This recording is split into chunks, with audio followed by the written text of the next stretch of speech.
Good morning बच्चों।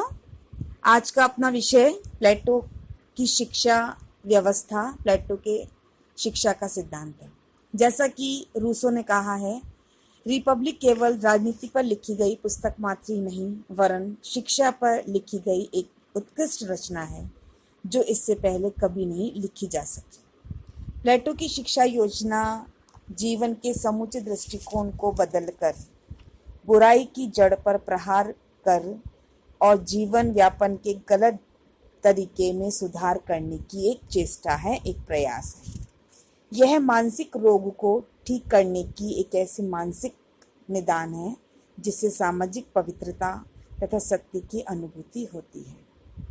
शिक्षा का उद्देश्य आत्मा को उस परिवेश में लाना है जो उसके विकास की प्रत्येक अवस्था में उसके उन्नति के लिए सबसे अधिक अनुकूल हो। साम्यवाद का अर्थ है राजनीति के परिवेश से उन तत्वों को हटा देना जो आत्मा के समुचित विकास में बाधक हो सकते हैं। प्लेटो ने शिक्षा को एक सामाजिक प्रक्रिया माना जिसके द्वारा समाज के घटक एवं सामाजिक चेतना से अनुप्राणित होकर समाज के प्रत्येक कर्तव्य का पालन करना सीखते हैं। एक अच्छे जीवन में आने वाली बाधाओं को शिक्षा द्वारा दूर किया जा सकता है, ऐसा प्लेटो मानता है। शिक्षा के माध्यम से व्यक्ति समाज में अपना समुचित स्थान बना पाता है और उसके अनुसार अपने आप को ढालता है। तो इस प्रकार प्लेटो ने शिक्षा को एक उपयुक्त साधन मानते हुए समाज की उन्नति का एक प्रमुख साधन माना है। प्लेटो शिक्षा द्वारा समाज के विभिन्न वर्गों में राजनीतिक चेतना और कर्तव्य परायणता की भावना के संचार का आकांक्षी है। वह चाहता है कि विभिन्न वर्ग अपने काम को करें, अपने कर्तव्य का पालन करें। किसके द्वारा? शिक्षा के द्वारा। उसकी दृष्टि से शिक्षा वह प्रकाश है जो व्यक्ति के मस्तिष्क पर छाए हुए अज्ञान रूपी अंधकार को मिटाकर ज्ञान की ज्योति जगाता है। इस ज्योति से सभी वर्गों के कर्तव्य पथ आलोकित हो सकते हैं और राज्य में एकता और व्यवस्था बनी रह सकती है। यानी प्लेटो के अनुसार यदि राज्य में हमें एकता और व्यवस्था की स्थापना करनी है तो हमको शिक्षा पर अधिक जोर देना पड़ेगा, क्योंकि शिक्षा प्रकाश है जो अज्ञानता को दूर करने का प्रयास करती है।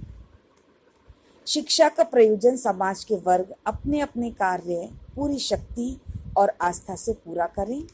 प्लेटो की दृष्टि में राज्य का सबसे पहला और सबसे महत्वपूर्ण कार्य शिक्षा है।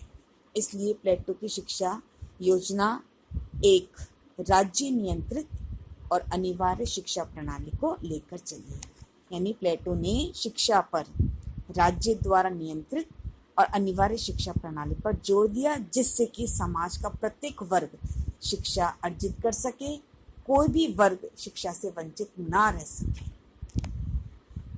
दूसरी बात आती है कि उस समय तत्कालीन यूनानी जो शिक्षा पद्धति थी, जिसमें दो प्रमुख नगर राज्य एथेंस और स्पार्टा, दोनों की शिक्षा की पद्धतियों में अपने अपने गुण और अपने अपने दोष थे। जैसा कि अपन पहले देख चुके हैं, प्लेटो पर एथेंस और स्पार्टा की आर्थिक और सामाजिक और राजनीतिक परिस्थितियों का गहरा प्रभाव, और इन्हीं को मद्देनजर रखते हुए उसने अपनी योजनाओं को, अपने सिद्धांतों को बताने का प्रयास किया। जहाँ तक एथेंस का प्रश्न है, एथेंस में शिक्षा की कोई सार्वजनिक और राजकीय व्यवस्था नहीं थी। शिक्षा एक व्यक्तिगत व्यवसाय था जो राज्य का कर्तव्य ना होकर परिवार का उत्तरदायी माना जाता था। यहाँ पर राज्य का कोई भी रोल नहीं, परिवार का रोल है। दूसरा, राज्य की ओर से शिक्षा संस्थाओं को कोई सहायता नहीं मिलती, किसी प्रकार की कोई भी एड, किसी प्रकार की कोई भी सहायता नहीं दी जाती थी।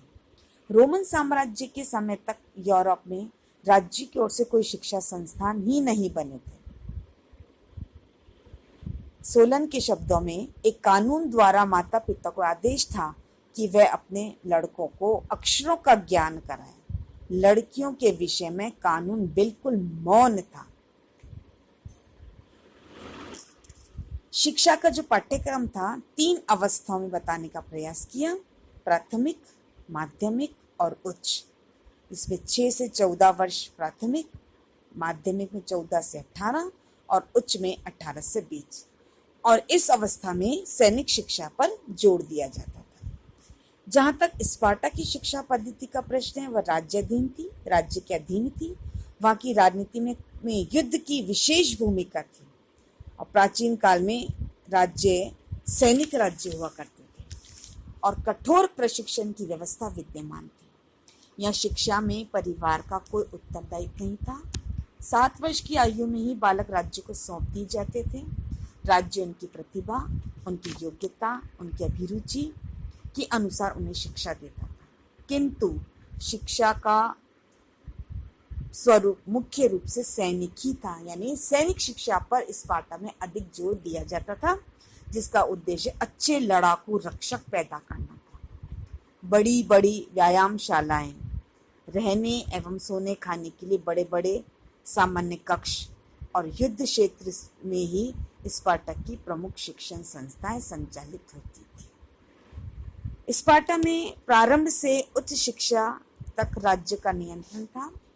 विभिन्न प्रकार की शारीरिक एवं मानसिक क्रियाओं एवं परीक्षाओं के द्वारा विद्यार्थियों को मजबूत बनाया जाता था, सुदृढ़ बनाया जाता था। सैनिक शिक्षा देने के पीछे उनका उद्देश्य यही था कि सैनिक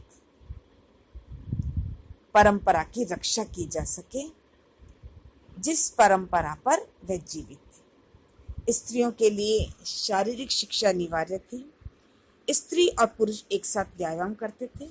महिलाओं का शरीर दौड़, कुश्ती, भाला फेंकना आदि व्यायामों द्वारा पुष्ट बनाया जाता था, ताकि उनकी संतानें भी पुष्ट और मजबूत हो सके, बलशाली बन सके। स्त्रियों पुरुषों को एक निश्चित प्रकार का बनाया जाता था, जिससे कि वह परिवार में सभी तरह की जो समस्याएं हैं उनका समाधान कर सके। 20 वर्ष की अवस्था के बाद नागरिकों को विवाह करने की स्वतंत्रता नहीं थी, लेकिन 30 वर्ष तक उन्हें राजकीय पुरुष गृह में रहना पड़ता था। इस प्रकार से स्पार्टा की जो शिक्षा पद्धति थी इस प्रकार की थी। अब जहाँ तक प्लेटो की शिक्षा का पद्धति का प्रश्न है, प्लेटो ने इन दोनों यूनानी जगत के एथेंस और स्पार्टा की शिक्षा व्यवस्था का अध्ययन किया, विश्लेषण किया और अपनी शिक्षा की पद्धति की एक बड़ी सी योजना प्रस्तुत करने का प्रयास किया।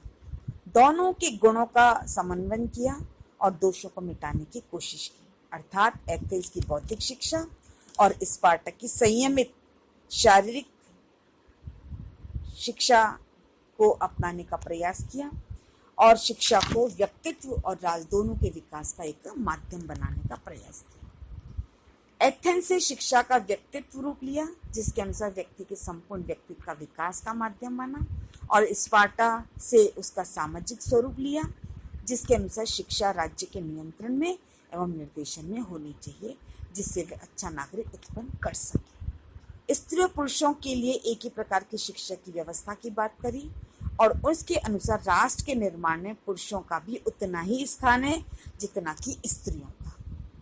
उत्पादक वर्ग और श्रमिक वर्ग को उच्च शिक्षा से वंचित रखा और उसकी शिक्षा प्रणाली का आधार दार्शनिक एवं मनोवैज्ञानिक था। तो निष्कर्ष क्या हुआ कि प्लेटो ने एथेंस और स्पार्टा की शिक्षा की अच्छाइयों को ग्रहण किया और दोषों को दूर करने का प्रयास किया और अपनी एक लंबी चौड़ी शिक्षा की व्यवस्था रिपब्लिक में बताने का प्रयास किया। जहाँ तक प्लेटो की शिक्षा का दार्शनिक आधार का प्रश्न है, दार्शनिक दृष्टिकोण से देखते हुए माना कि मानवीय आत्मा या मन एक क्रियाशील शक्ति है। इसके मायने विषय प्रस्तुत नहीं किए जाते, इसके सामने कोई विषय प्रस्तुत नहीं किए जाते, बल्कि वह स्वयं विषयों की ओर आकर्षित होता है। आत्मा एक अनुकरणशील पदार्थ है जो अपने आप को अपने परिवेश के अनुरूप स्वाभाविक रूप से ढालता रहता है। मानव मन या मस्तिष्क चेतना युक्त है, जिज्ञासामय है, वह कुछ जानने की इच्छा रखता है। इस जिज्ञासा और आकर्षण वृत्ति से मन का झुकाव जाना जाता है। शिक्षक को उसके साथ किसी प्रकार का हस्तक्षेप नहीं करना चाहिए। उसका कार्य तो केवल इतना ही है कि वह अपने शिक्षार्थी को मानसिक नेत्रों के समान ऐसी परिस्थितियां उत्पन्न करे जिससे वो वस्तुओं को उनके यथार्थ रूप में देख सके। मनुष्य के ज्ञान चक्षु परिस्थितियों की प्रतिक्रिया के फलस्वरूप अपने आप खुल सकें और वे अंतरात्मा से सच्चे ज्ञान का प्रकाश में किरण बिखर सके, वही वास्तविक शिक्षा है। निष्कर्ष क्या है कि विद्यार्थियों पर शिक्षा थोपी नहीं जानी है। शिक्षक द्वारा उसको इस प्रकार की परिस्थितियां प्रदान करनी है कि वो अपनी इच्छा के अनुसार आगे बढ़ सके और शिक्षा को ग्रहण सके। इस तरह शिक्षा बाहरी वातावरण के आत्मा या मन पर पड़ने वाले प्रभाव की प्रतिक्रिया है। शिक्षा का ये क्रम आजीवन होता है, यद्यपि उसके साधन, अभिकरण, माध्यम अवस्था अनुसार बदलते रहते हैं। अवस्था अनुसार मनुष्य पर बाहरी वातावरण की प्रतिक्रियाएं बदलती रहती हैं, अतः मनुष्य की शिक्षा के विषयों में अंतर आते रहना स्वाभाविक है। जैसे बाल्यकाल में आत्मा पर कल्पना का सबसे अधिक प्रभाव पड़ता है, किशोर अवस्था में तर्क का उदय होता है, आत्मा तर्क द्वारा अपना काम करने की प्रयास करती है, अतः इस अवस्था में शिक्षा विज्ञान और दर्शन के माध्यम से तर्क शक्ति के आधार पर दी जानी चाहिए।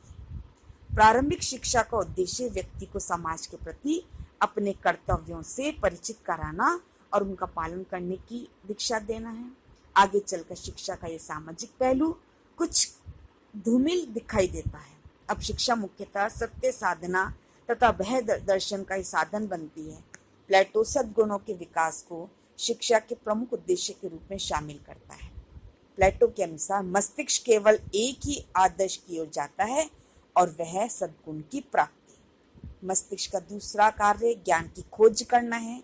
ज्ञान के द्वारा विश्व की एकता का पता लगता है, अतः ज्ञान का उद्देश्य भी अच्छाई की खोज है। अंत में प्लेटो मत ही समस्त चीजों का आधार है। शिक्षा का उद्देश्य दार्शनिक आधार है।